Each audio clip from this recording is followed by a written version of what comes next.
And I would start crying, and then I would leave the hospital in tears and suffering from very sort of severe, like a sense of doom. A lot of women don't feel as comfortable with doctors because doctors in this country generally have a lot going on with. So they will come in, do their thing and leave. We downplay everything so much and we just kind of brush it under the carpet by saying कि आपको depression हो रहा है, थोड़े अरसे में सही हो जाएंगी. Yeah. No, there is something physically wrong. Check it out. He said, look, you're sitting on a ticking bomb and now the results are in front of you. Right. And that's when I decided to have the surgery. Passage from having my ovaries one day and then not having them 24 hours later was like, I have no words to explain. Menopause happens to women, and it's something that happened to our mothers and aunts and older cousins. And most of the help that I got, support groups, I joined support groups right before the surgery. I joined a couple of support groups.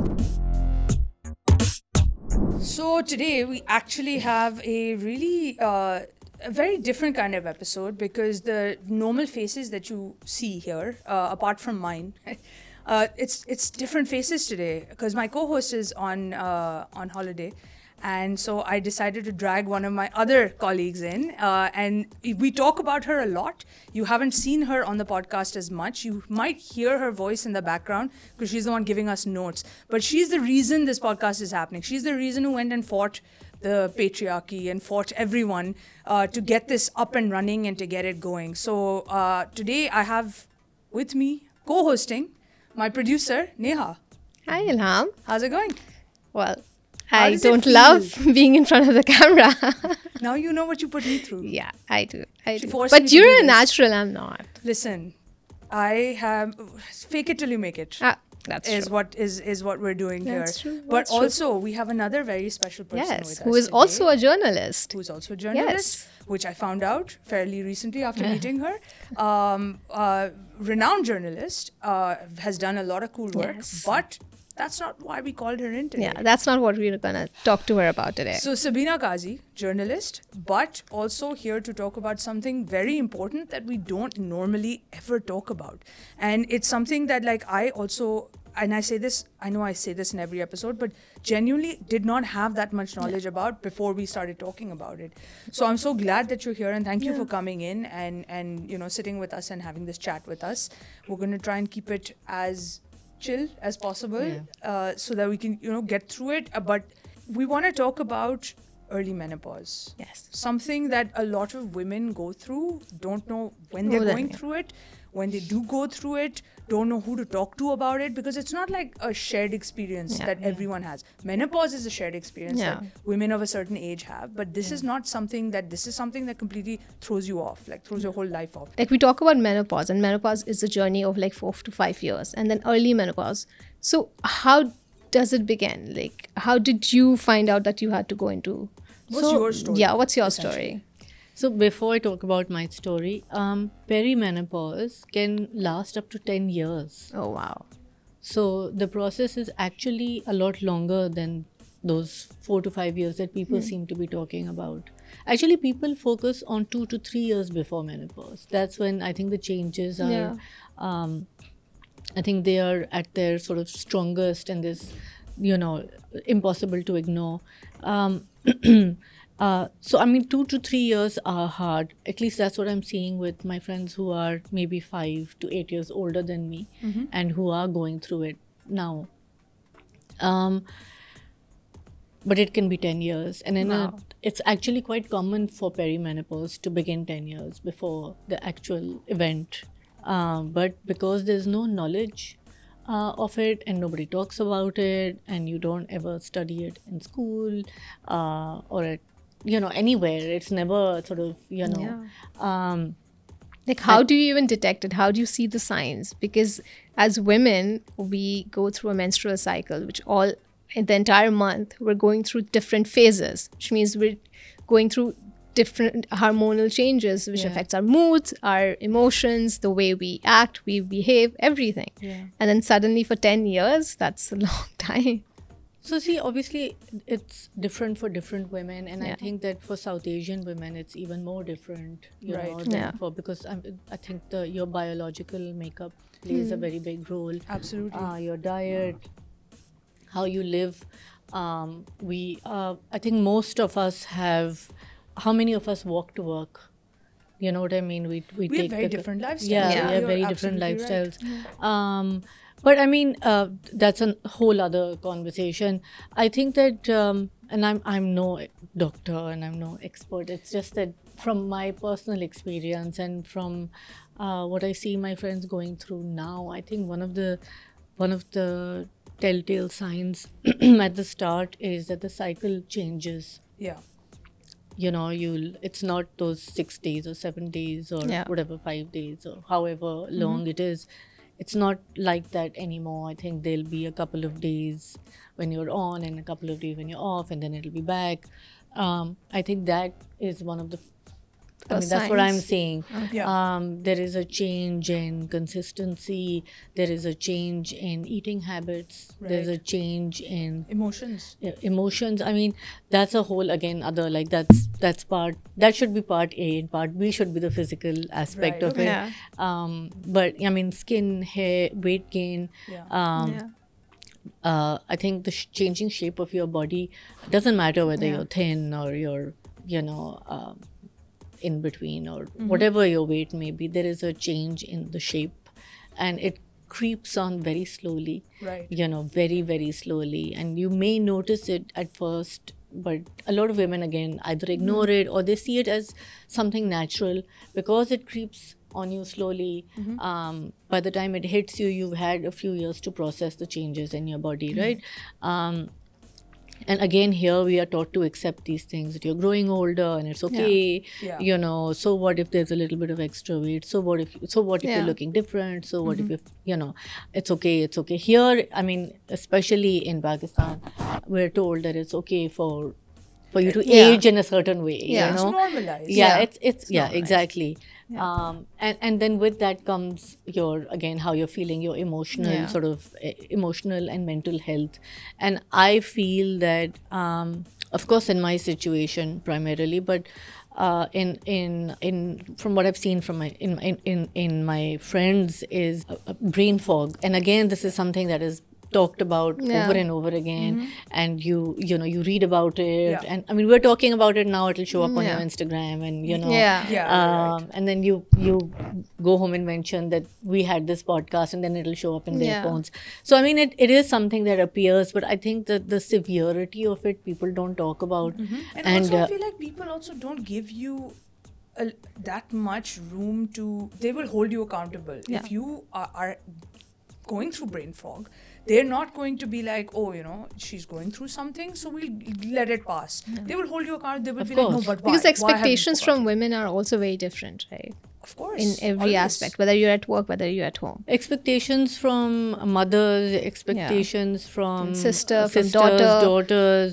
daughters-in-law, and of course, Even at workplace, women your have to, like, colleagues, your yeah. bosses, your juniors. I mean, Yeah. there is no, I think, that sort of understanding that you're talking about is. Yeah. It's not there. It's not. I mean, I haven't personally experienced it at all. Yes, and talking about your personal experience, menopause, like you said, it takes over like 10 years. It can take up to 10 years. Yes, but with you it was much faster. Yeah. So can you tell us how, like, what Because happened? You're Like, fairly yeah, young you're to very young. Be Yeah. experiencing it. Is it something that just happened to you, or is it Yeah. because of a reason? Like, how did Yeah. we get here? So in my situation, I got cancer. Okay. And the disease and the treatment that followed obviously impacted my, it impacted everything. Right. But also my reproductive health. Not that I was planning on having any more children, but I mean, it has an impact on everything. Absolutely. And after my cancer was diagnosed, I normally people get genetic testing before. I had it after. I was diagnosed with something called the Lynch syndrome, and that is, I mean, it's genetic. My mother must have had it. My uncle, my grandfather, maternal grandfather, everyone who basically had cancer must have had it. It's a genetic condition, but it makes you prone to certain types of cancers. Right. And in women, ovarian and endometrial cancers are, you're most likely to get those. And so the normal sort of course of action is to immediately have a radical hysterectomy. And I want to point out something here before I go on. And I've said this before also, that there are 3 different types of hysterectomies. There's a hysterectomy, and then there is a full hysterectomy, and then there is a radical hysterectomy. Right. And a simple hysterectomy is the removal of the uterus, and a full one removes your ovaries as well. I hope I've used the right term for it. A radical is one in which everything is removed. Your cervix is removed, your fallopian tubes are removed. Everything is that entire part of your, I have no idea. There are 3 different types. And when people are talking about hysterectomies, it's very important, at least again, in my personal experience, it is very important to sort of understand what sort of procedure somebody has had, because how they react post-surgery will depend on what has been removed, In my situation, I was advised to have a radical hysterectomy immediately. And after having had a very sort of traumatic, my cancer was diagnosed at the very last minute. I found out that I had cancer, and the day after I had my surgery. So I had no time to process it. I was physically in a very bad state. I had completely collapsed. It was very sort of, it was awful. And I think that once I woke up from the surgery, that's when I started to process what had happened. And at that time, you're dealing with physical pain, so that is your primary sort of I think the most important thing that you're dealing with. Exactly. Things, and absolutely, you're not thinking at that point, oh my god, and then that happened, and then that took its toll on me as well. So there was that year I was not ready to go through another big surgery. And the surgery can also take place in a couple of ways. So you can have a laparoscopic surgery, which is a tiny little keyhole that they make to remove the organs, and then you have like a proper surgery where they cut you open. Yeah. So I couldn't have laparoscopic surgery because I've had a cesarean. Right. So they said we don't advise that. So I refused the surgery that year, and that meant that I had to get tested. I had to have an ultrasound every 3 months. I had to be monitored because they expected the cancer to come back or to return in that part of my body. I refused it the next year as well. So my gynecologist was someone who I was not getting along with. Every time I would go in to talk to her, she would say, oh my God, what are you waiting for? You need to take it out and throw it, and like it's nothing. That language. Huh? That language. कि उस निकाल के फेंक दो, and why do you want to keep it, and I would start crying, and then I would leave the hospital in tears and suffering from very sort of severe, like a sense of doom, and that but I just couldn't bring myself to say, okay, fine, I'm going to have the surgery. Until one fine day, almost 2 years after I had cancer, I decided to go to an old gynecologist of mine, who I was very fond of, but I didn't go to him because post-surgery, they just put me in touch with this other doctor, and I just started seeing her, at Aga Khan. Right. So I went to my other doctor, and I spoke to him, and I mean, he's known me back in the day, so it was very comfortable. And I said, don't write anything on my file and just talk to me. So he said, he asked me if I'd been tested for a couple of things, and I had never heard those names before, those tests before. And I said, I don't even know what these are. So he said, look, you may still need a hysterectomy, but if we go through the proper steps and we are able to tell you that this is something that you need because this has happened and this is happening, he said you will be in a better position to make this decision. I mean, absolutely. If you go to a doctor who is a medical professional who you're supposed to trust with your entire body, and they're just like, oh yeah, we'll cut this out, we'll cut that out, you're not going to feel comfortable with that situation. And you also have to accept, okay, this part of my life, now this is going to happen. And it's a huge change. We've had this conversation on this very podcast. We had a midwife on, and she was talking about how a lot of women, even if you're coming from a world of privilege, a lot of women don't feel as comfortable with doctors because doctors in this country generally have a lot going on with. So they will come in, do their thing and leave. Whereas a lot of women are now turning to midwives because they will sit there and they will explain things. So if you have a doctor that will explain the whole process to you, you're obviously going to feel more comfortable about it, right? Yeah. So when you went to your second doctor, in response to what you have just said, before I went to my the doctor who I finally went to, I had started experiencing changes. I had started feeling different. Right. I used to, so I go to the gym a lot, I work out a lot, and I would stop in the middle of my workout just because I would feel like I can't continue. And everyone kept saying, oh, you've been so sick, it's because of that. And I was like, but there's something more than me being sick. There is. Right. But then I was like, but I mean, I had cancer, so it's taken a toll on my body. And then I was wearing a dress to a friend's wedding, Uruja's wedding, and I remember I looked at my back in the mirror, and it was so weird because it looked like someone else's back. It didn't look like my back. I mean, I know this probably sounds ridiculous, but this is what I absolutely not. Because the thing is, like, I don't look what I looked like back 10 years ago or 20 years ago, but the little dot on your body, you see it and you're like, that wasn't there before. So to see your body transform in and that too overnight rather than over a period of time, it would throw anybody off. Yeah. So I completely understand where you're coming from. So it was I had started feeling different, and then I also felt, so this is why I talk about brain fog so much, because I would feel like I was taking time answering people, or I would hear something and it would take me time to sort of understand what was being said, and I couldn't understand what the hell was wrong. And so every time I went to the doctor, the previous one, I kept saying that, look, I don't feel well, and clearly my blood tests are showing that there is no cancer, but what else is wrong? And she was like, bas isko nikal ke pheng do. And then she also said to me ke, and she would say that, or she would say something like that, and I would start crying, and then she would say, oh, tum to neurotic ho jaogi if we have the surgery like this, so come back to me after 3 months. And so that entire process took about... I'm so glad Sabah's not here because Sabah she would have like, gone off on this point. Doctor. Like, to use words like this so flippantly and so casually. And you know we downplay everything so much, and we just kind of brush it under the carpet by saying कि आपको depression हो रहा है, आप थोड़े अरसे में सही हो जाएंगी. No, there is something physically wrong. Check it out. Yeah. So when I went to this other doctor, and I had a couple of tests. I had something called a hysteroscopy.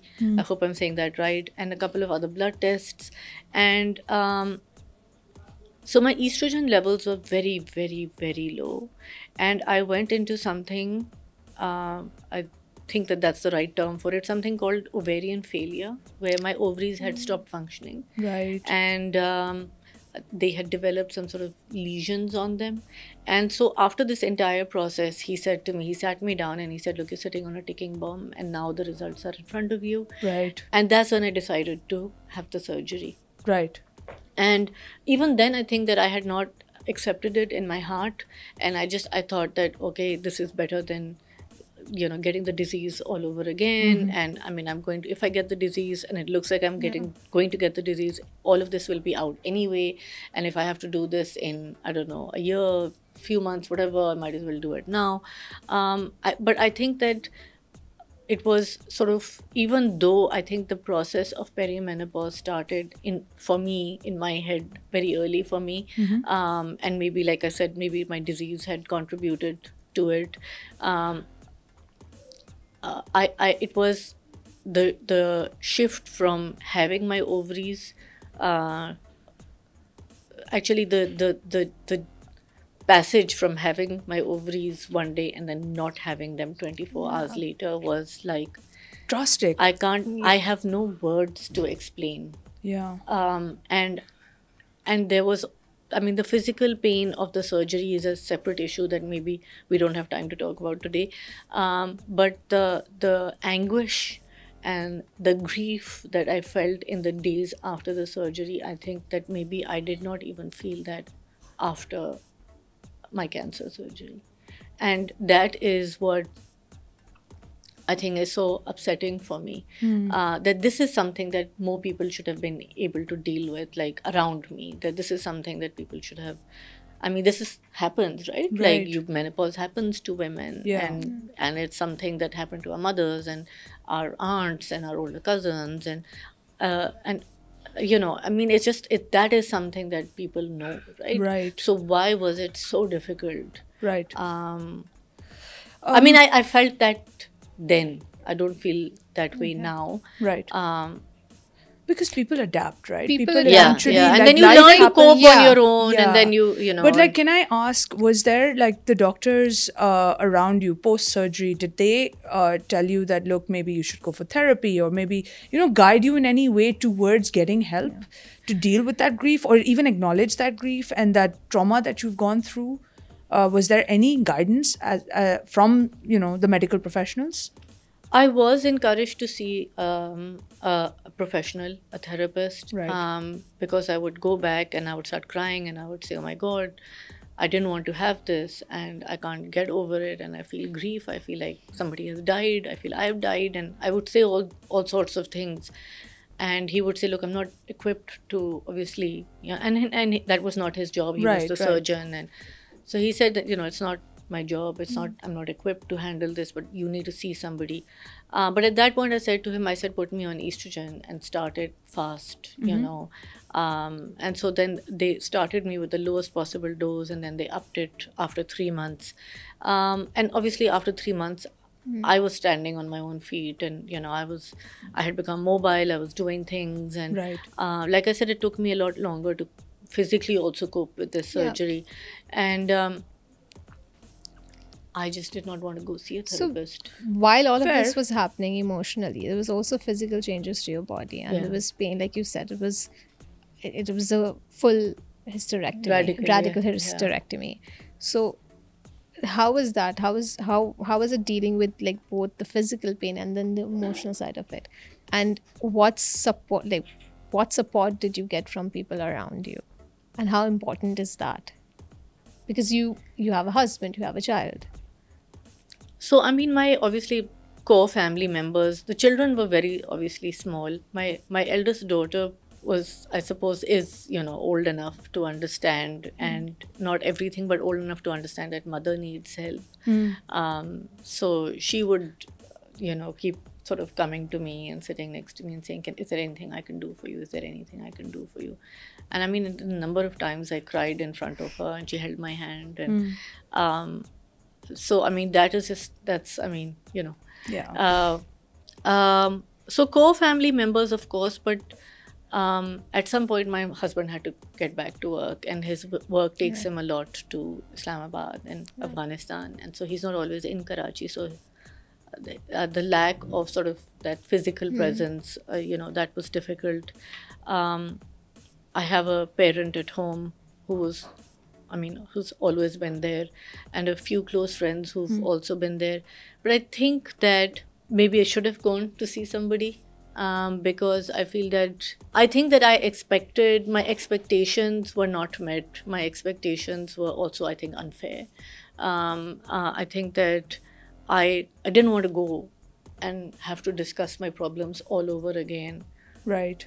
to a professional. to a stranger. To open up And those wounds again. to open Yeah. up those wounds, to have that sort of transactional relationship, Right. as horrible as it sounds. And I But- don't feel like that anymore. But I'm the same. Like, the reason why I don't go to therapy, and a lot of people tell me the benefits, tell me the pros, tell me the cons, all of that, but I just can't get myself to do it because of that whole transactional thing, because it's a stranger and I'm like bearing my soul out. I don't even do that Yeah. normally on a daily basis to my friends. So it's very unnatural for me, and for me personally, it's a very personal thing.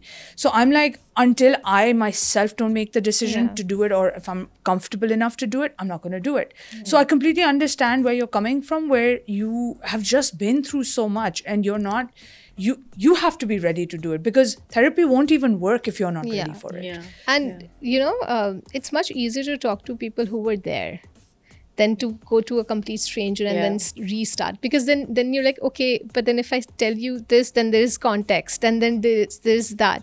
So you, like, personally for me, I was telling you before Yeah. the podcast as well, personally for me, I deal with it and then I go to my therapist and I'm like, hey, so this happened and then I did this. Right. Yeah. Because I'm like, if I'm not ready to talk, if I can't formulate my thoughts and I don't know how I'm feeling, how am I gonna communicate that to you, and how Right. are you going to help me? Yeah. So Yeah. it's okay. I mean, like, therapy is great, but it takes time and you have to be ready for it, and you can't. You have to be like, ready You have for to it, yeah. be Yeah. ready to heal. Yeah. Right. You have to be ready to talk. Yeah. Yeah. So can I ask, the menopause symptoms, did they kick in before the surgery or really kick in after the surgery? No, properly full-fledged kicking in happened after the surgery. After, Yeah. okay. And Alright. the Like first overnight. year was a teaser. Okay. Like, this is what it's going to be like, but multiplied by 100. Yeah, you know. right. But post-surgery, it's been, I mean, even though I was put on estrogen, the hot flashes were still happening until they upped the dose. The lack of motivation, I think, was very scary. Not wanting to do anything, and having to tell myself that no, I must do something. I must. Right. These are the things that I like Yeah. to do, and I will do these things. I will pursue these things. Right. But pursuing them and then thinking, but I don't want to do this, or doing it, not thinking anything, doing it, but feeling sad. There's no other word for it. So doing it, but also feeling sad. Did it affect you? Yes, of course, it affected your day to day. Yeah. But did it affect relationships? Did it affect, Yeah. I can understand, like, what about everyone else around you? Because when you're Yeah. much older, everyone else around you sort of expects, like, when you tell them, oh, menopause, whatever, they expect Yeah. what they're Yeah. getting, Yeah. right? Yeah. But you got it at a very young age. So the people around you, it's not a conversation that anyone has. No. And also, it Right, is with your overnight. friends, with your husband, with anyone. Yeah. So apart from was someone who's been Very through it, isolating. that's what I was going to ask. Yeah. That, like, extremely isolating. because some things are more of like a communal thing. You can discuss it with your friends. You're going through it. Pregnancy, you're going through it. Somebody or the other Somebody, yeah. is also going through it. You can discuss it with them. Yeah. But this is something that, like, none of your friends are going No, through. there was not a single person in my life, not a single person in my life Right. who'd either gone into menopause. I mean, there are people like my aunts and Right. people like that. But But they like don't from talk my about it. But they friends- don't talk about it. Yeah, or they talk about it in a way that is like, it's a part of life that you have to Yeah. accept, and it happens When they're to women. downplaying, we Yeah, with beta hanging there, this is life. With women's health, you just downplay everything. Right. Kaise to Right. hota hai, it's fine. You'll be fine. You'll be just fine. Don't worry about it. power Yeah. through. Power Yeah. through. Yeah. But I mean, I'm so glad that we're talking Yeah. about it now, so that other people out there can actually get, like, some insight to it. And so what was it like? Was there medication to help, Yeah. or was there what kind of, apart from you actually getting up and standing up and powering through it, what else was it that helped you? Like, were there lifestyle changes or like any treatments? You didn't go for therapy, but anything that, like, any hobby that you picked up? I mean, I started going back to the gym to exercise. Right. And to I, normalize it, to like normalize that. it, Look, I need to get back into my routine yeah. to feel something.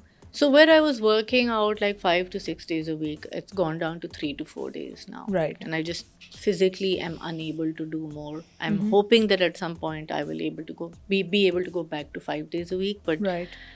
it's not gone there so far. I think but I mean, even the 3 to 4 days a week has been very helpful. And it's the one thing that I have always loved to do, and it is one of my favorite things. It's the gym is my favorite Yeah. place. I used to run, but I can't run anymore because I've got really bad knees and I need physiotherapy and all of that, and runner's knees. And also from one of the impacts of the menopause apparently is that it your joints, your bones are more fragile. Osteoporosis apparently is a very big risk, especially for women after menopause.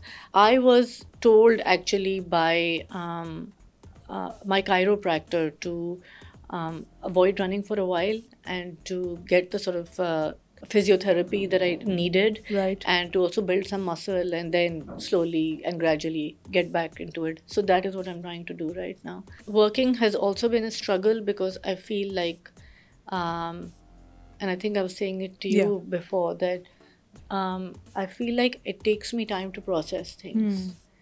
And this is a conversation that I feel like I need to have with an expert. Like, why do I need to read something 3 times for it to make sense to me?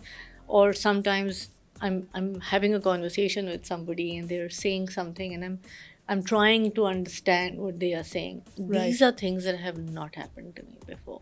Right. I'd be distracted, I'd be whatever, tired, this is me. You zone out. Yeah, this is me in the morning when I have woken up from my sleep and I've had, 10 hours of sleep and one of those nights, and I'm still like that in the morning. No, and I hope that there's somebody out there. Did you ever get like, because a lot of people who have come through here have also said that the communities abroad that have, and I know South Asia is very different, our bodies are very different, there isn't enough research done on South Asian women, but there are communities abroad who have symptoms, who have gone through all of this, and a lot of people from here have actually gone and written to those communities and they've been very helpful. That is exactly what I did. Okay. Most of the help that I got, support groups, I joined support groups right before the surgery. Okay. I joined a couple of support groups, 2 in the US and 1 in England. And I follow a few people on Instagram as well, and I reached out to them, and before and after my surgery, those have been super helpful. I think most of my help has come from them. These support groups that I joined, there are women my age, even younger than me, So there were lots of young people, like the 28-year-old who needed a radical hysterectomy because of some problem that she had, or the 32-year-old who needed it. And I mean, I guess talking to people who were younger than me and so much younger than me, and having a platform where people were messaging like throughout the day and talking about what they were feeling at that point, and, what they thought would happen and how life has turned out for them and how they are coping. Just that was, I think that was a very, very sort of helpful experience. I mean, it's unfortunate that it was all on social media and not in person, but yeah, that is where I got support from. On a very positive note, that is what community is, right? And the fact that we here, living here, and we keep talking about how strong our communities are and how they, know, keep uplifting us and pushing us up, but they're not having the real conversations that they're supposed to be having. You're not, because a lot of it is also considered taboo, right? You're talking about reproductive health, so that also comes under, people don't really want to talk about it. It's just like, it's personal, mujhe nahi batana. Or I think there's also a lot of shame attached to women's bodies and women's health. So it's difficult to find people who would be open to talking about it, even though they would be. Like, so many times I've had messages come through, like we did another episode on with Neha Malkani, and I had so many messages come in about childbirth experiences that were crazy. You know, I just by reading it, I was like, what? This happens? But then again, they're like, could you talk about it? Because I don't want to come. I don't want to talk about it. But this also happens. And it's just, if we just started talking about it, and if we just started making those communities here, so many of women who feel alone and isolated, they wouldn't be feeling that way. Absolutely. Yeah, because when you're talking to people abroad, there's also this fact that we come from a different culture. Yeah. So a lot of the things that, it's not relatable. And like telling them, okay, I'm at home, because women have, expectations that we have. Women have to behave a particular way. They're just expected to power through. Right. But that's not always the case abroad. Where sometimes they are given that room. Here, not so much. No, here nobody gives you. No. That's been my They don't give personal you space. experience, Yeah. that you are get on with life now. Yeah, Get up, right. you're done. Ab ho gaya you na? grieved enough. Aage you- badho. You know, but you're okay. You're alive. Yeah. You're, looking healthy. So Yeah. get on with it now. I just feel like you are very brave for not only going through all Yeah. of this, but also coming here and talking to talking us about about it, and also like educating all of us on it. And yes, it's very important for us to be talking about it, because there could be 4 other people watching right now. I'm Yeah. hoping those 4 people watching can learn something from it and pass it on. Pass And it that's on. how. Yeah. And I hope that we do build a community eventually Yeah. of people that do get together and kind of help each other out, and shared experiences are also very important, Yeah. right? Yeah. Because you feel like you're not alone in this. And I'm so sorry that you were alone in it for so long, but now you're not, because we're here with you. And anytime you want to come back and speak to us about anything, you're welcome. You're always welcome. It was a very, it may have been very different, very heavy episode, but also not heavy, because we genuinely really wanted to talk about these things that are things that like women every day go through. So it's very important for us to be talking about it. So we hope that you can write in the comments and let us know how you feel, and whether you know somebody who's gone through it. Maybe we can put a whole community together and take it forward from there. Thank you so much for being here. Thank you for having me. Thank you, and we'll see you again soon. Hopefully.